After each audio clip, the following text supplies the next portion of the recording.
Hi team. So in this video, I thought I'd try something a little bit different because lately I've received a lot of emails and phone calls from interns and junior talent that are really frustrated that they've had jobs or internships pulled during this incredibly difficult time. It's a rough economy, as everyone knows. And in light of that, I thought it might be relevant to share how I got my first job at JP Morgan, because it was anything but a conventional approach and it wasn't easy at all. And I think people frequently look at professionals and they think, well, it must have been easy for them. It's not for me, so maybe I'm not cut out for this. And it's just not true. So I thought I would just provide a tell-all about how much work I went through to secure this first job. But before I do that, I need to tell you one highly relevant story.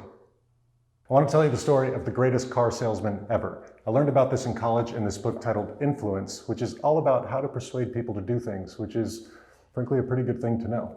This guy, Gerard, was the #1 car salesman at GM for 12 consecutive years. For every single day that he worked, he sold on average more than 5 cars, which is truly astounding when you think about it. And his method for doing this is really simple. The book describes it as Joe using the power of the liking rule to create assent. Really all that means is that humans are phenomenal suckers for flattery. So here's what Joe would do. For every single one of his 13,000 customers, every month, they got a letter in the mail with the exact same message. It said, "I like you," and his name. This would go out for every single holiday, once a month. It could be Happy New Year's, Valentine's, 4th of July, Thanksgiving, didn't really matter. The point was to communicate that Joe liked his former customer. And it worked. The salary and compensation Joe made in this process would have made you think that he was a high-level GM executive or that he owned dealerships. But he made all his money just right there on the showroom floor. Amazing. So back to the process of getting a job. When you think about the number of people who want a high 6-figure paying job in financial services and the opportunity set available, it can be intimidating. And even if you only think about the qualified subset of that former population, it's still daunting. You could take just a teeny slice of this one and it could eat the other, but the opposite isn't true because of science. On top of that, I also realized that most people don't enjoy responding to emails about jobs. So I really had to create a rule for myself, which coincidentally also involves the number 5. I would contact someone 5 times before I'd give up on that contact. 5 times without a response, and then I would move on. And each time I reach out to them, I made sure to hit on 4 things. First, if I had a warm introduction or connection, I made sure to list that first. Then, very concisely, list that I was eager to work and state my qualifications for working. Third, always courteous, always cordial. And fourth, I always wanted to provide a way out. And the last part was really important to me. I didn't want anyone receiving emails or voicemails from me to think that they couldn't reach out and comfortably tell me no. And what's odd about that is that was the worst case scenario for me, which was still better than my situation prior to that. Because now I have information. Now I know that I should be trying to contact someone else. So your situation only improves, and you really have nothing to lose.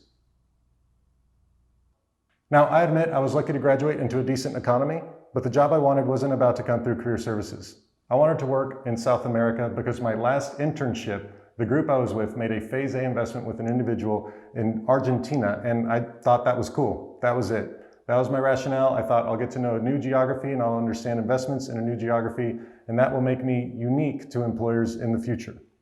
I did not know how much networking this was going to require. I think it was similar to kind of what you hear about entrepreneurs. Had they known how much work it was going to take to build a business, maybe they wouldn't have done it, but it taught me really early the power of networking. So I got in touch with my main contact at Luther King Capital Management, where I had my internship, and asked for the contact details of the individual they'd made the investment with. I emailed him and we set a time for a call, and on that call I explained my eagerness to get down there and what I wanted to do. And I remember this so well. It was just kind of awkward silence, and he didn't really know what to offer. I just asked if I could stay in touch with him, and he said sure. And so every couple of weeks I would send him an email or leave him a voicemail. He didn't always get back to me. That was fine. I was just letting him know that I was still interested, even in a passive capacity. And one day he finally responded, and he said that he had a friend who was at a Coca-Cola bottler and that they might be interested. Had nothing to do with what I was trying to accomplish, but it was a contact in a geography that I didn't have. So I thought, sure. And I repeated the process and continued to repeat this process until I finally had a handful of people who sort of maybe kinda were willing to entertain the idea of interviewing me down there. No one was just super thrilled about it. And I remember thinking about Joe Gerard and his approach, and I just continued reaching out to them every couple of weeks, trying to find a way to keep an engaging conversation going. By the time I was ready to fly down there, I had 3 final interviews, and there were 2 that were of great interest to me. One was as an investment banking analyst for Lorraine Vial, and the other was as an analyst for JP Morgan. And I remember this so well. By the time I finally got down there for the interview, the guy picked up my resume, glanced at it, looked back at me, and he was immediately like, "You're the guy who's been calling me for months." And it changed the entire dynamic of the interview. We actually started talking about the role and the job itself. And I was pretty certain by the time I left there that I was going to receive a job offer. And in fact, I was lucky enough to receive job offers from all 3 and ended up going with JP Morgan. But it took an incredible amount of work and a lot of awkward conversation. Really took me a while to get comfortable just having a cold call, sending a cold email, and then being able to really generate conversation from that point.